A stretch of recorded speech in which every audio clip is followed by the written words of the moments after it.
দেশের ফুটবলে এখন বেশ আলোচনায় ফেডারেশনে কোচ খোঁজার বিজ্ঞপ্তি লেখা নিয়ে। ওয়েবসাইট ও সামাজিক মাধ্যমে জাতীয় দলের কোচ খোঁজার চাহিদায় ভিন্নতা ছিল বাফুফের।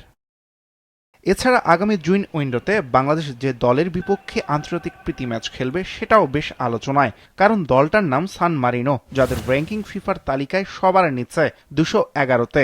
বিপরীতে বাংলাদেশের র্যাঙ্কিং 181।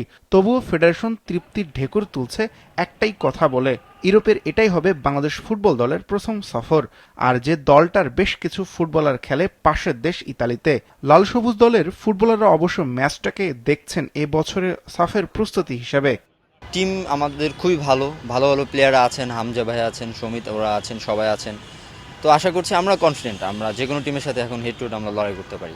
এটা কোচ যেই থাকুক, কোচের যে ফরমেশনে যেই প্র্যাকটিসে খেলাতে চাই, আমাদের সবাইকে সব প্লেয়ারই চাই যে 100% দিয়ে জেতার জন্য। এটা আসলে আমাদের জন্য অনেক বড় একটা পাওয়া হবে এই ধরনের টিমের সাথে খেলতে পারলে। এবছরের ফিফা জুন উইন্ডো শুরু 11 জুন, শেষ 19 জুলাই, অর্থাৎ পুরো বিশ্বকাপের সময়টা যেখানে ব্যস্ত থাকবে 48 দল। বাংলাদেশের ম্যাচের তারিখ এখনো আনুষ্ঠানিকভাবে জানায়নি ফেডারেশন। যেহেতু এবার সময় বেশ, তাই সে সময় আরও ম্যাচ খেলার সুযোগ চান ফুটবলাররা। ন্যাশনাল টিমে এখন ভালো ভালো প্লেয়ার আসছে।